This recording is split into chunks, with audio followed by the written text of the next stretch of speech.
Hello everyone, welcome to Kalyan study point. आज हम इतिहास कक्षा 12वीं इसके अध्याय 6 भक्ति सूफी परंपराएं इसके इम्पॉर्टेंट क्वेश्चन करने वाले हैं, जो कि 3 नंबर वाले और 5 नंबर वाले रहने वाले हैं। अगर आपको इस चैप्टर से रिलेटिव कोई भी क्वेश्चन या डाउट हो तो आप मेरे से पूछ सकते हैं। कल्याण स्टडी पॉइंट ये मेरी इंस्टा आईडी है, तो इस पे आके आप मेरे को मैसेज कर सकते हैं। इस वीडियो को हम शुरू करते हैं।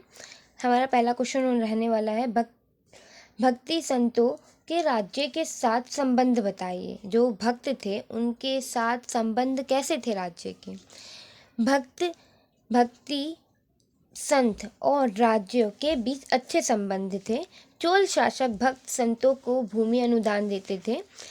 विभिन्न चोल शासकों ने भक्ति संतों को संरक्षण दिया, मतलब रक्षा कर रहे थे उनकी। उन्हें भी किसी चीज़ से जैसे डर होता है, वैसे तो नहीं होता ऑलमोस्ट, बट उन्हें भी सुरक्षा प्रदान कर रहे थे, वो रख रहे थे। तथा विभिन्न मंदिरों के निर्माण कर रहे थे, उनकी सहायता करते थे इन मंदिरों के निर्माण करने में। चोल सम्राट जो थे चोल के, वो जो प्रथम नयनार जो होते संत थे, आपको पता होगा नयनार और एक और संत थे, अभी आगे उनका नाम आएगा, मैं आपको बताऊंगी। नयनार संत कवि अपार धातु की प्रतिमाएं और एक शिव मंदिर की स्थापना कराई थी इन्होंने। ठीक है, ये हमारा फर्स्ट क्वेश्चन कंप्लीट होता है। हमारा सेकंड क्वेश्चन इस प्रकार है, सूफी मत जो थे हमारे, उसे खानकाह का विवरण दीजिए। मतलब सूफी संत रहते थे खानकाह में, तो उसके बारे में हमें बताना है। खानकाह का अर्थ जो है, अर्थ क्या है वो बताना है। तो उसे ना गाह या फिर मठ भी कहा जाता था, दरगाह या मठ भी कहा जाता है, ये दोनों ही नाम है खानकाह के। सूफी संत खानकाह में निवास करते थे, वो वहाँ रहते थे। खानकाह का नियंत्रण जो होता था वो शेख पीर और मुर्शिद जो होते थे ना वहाँ के, उनके हाथ में होता था।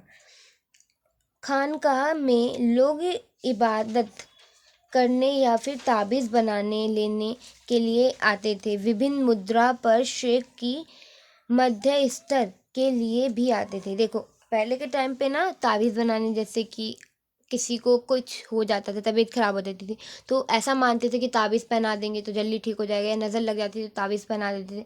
मतलब ये इबादत करने वहाँ पे उनको देखने, उनसे मतलब हाल चाल पूछने, या फिर वहाँ पे मस्जिद होता था आसपास में, वहाँ पे घूमते थे तो उनसे मतलब एक तरह से नमस्कार करने, हम अपने गुरु को जाते हैं प्रणाम करने, उनकी बातें सुनने, अपनी प्रॉब्लम्स बताते हैं तो सॉल्व करते हैं। वही होता था इस वहाँ पे भी एक तरह से। हमारा थर्ड क्वेश्चन है, अलवार और नैनार कौन थे। और ये क्वेश्चन इस चैप्टर के पॉइंट ऑफ व्यू से बहुत इंपॉर्टेंट है। मैं आपको पहले बता दूं, जाति के प्रति उसका क्या दृष्टिकोण था। अब अलवार और नैनार का, अलवार जो थे वो विष्णु के भक्त थे और नैनार जो थे वो शिव के भक्त थे। अगर आपको इससे अलवार और नैनार में दिक्कत होती हुई ना समझने की, तो इसका मैं एक उपाय देती हूँ। देखो नैनार जो है ना, नयन आ रहा है इसमें, और शिव जी के 3 आंखें होती थी, तो आप समझ जाना नयन आ रहा है, न से नयन, तो शिव जी की आँखें मतलब 3 आंखें होती थी, तो मतलब नयनार समझ जाओ शिव जी की, और अलवार, अगर अब कौन बच गया, अलवार बच गए, तो वो विष्णु जी के भक्त होते थे, और नयनार जो थे वो शिव जी के भक्त होते। इससे आपको समझने में काफ़ी हेल्प मिलेगी। मेरे को मेरे टीचर ने ऐसे समझाया था, इसमें बहुत ज़्यादा कंफ्यूज हो जाती थी कि विष्णु के भक्त कौन थे और ये शिव जी के भक्त कौन थे, तो बहुत इजीली आपको समझ आ जाएगा और क्वेश्चन में आपको कंफ्यूजन नहीं होगी पेपर टाइम में मेनली। अलवार और नैनार संत ने जाति प्रथा व ब्राह्मण की प्रभुत्व के विरोध में आवाज़ उठाई थी। मतलब पहले के टाइम पे ना ये जाति प्रथा बहुत ज़्यादा प्रचलन में था, तो उसमें इन्होंने विरोध किया था। अलवार और नैनार जो संत थे उन्होंने यह जातिगत भेदभाव को गलत मानते थे। आई एम अग्री, इसमें मैं भी अग्री करती हूँ कि ये जाति प्रथा का भेदभाव बहुत गलत है और गलत था। अच्छा, अब हम नेक्स्ट क्वेश्चन अपना शुरू करते हैं। सूफी मत में खानकाह का विवरण दीजिए। इसके बारे में बताना है। और ये क्वेश्चन एक ना एक आ ही जाता है किसी ना किसी पेपर में, मतलब फाइनल में भी आ सकता है या फिर आपका जब अभी एग्ज़ाम आने वाला है कुछ दिनों बाद उसमें भी आ सकता है। खानकाह का अर्थ दरगाह या मठ होता है। सूफी संत खानकाह में निवास करते वहीं पे रहते हैं। खानकाह का नियंत्रण जो था वो शेख और मुर्शीद के हाथ में होता था।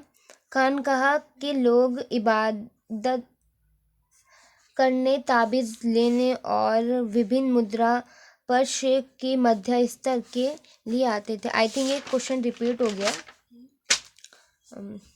कोई नहीं, बट आपको समझ आ गया होगा ये क्वेश्चन।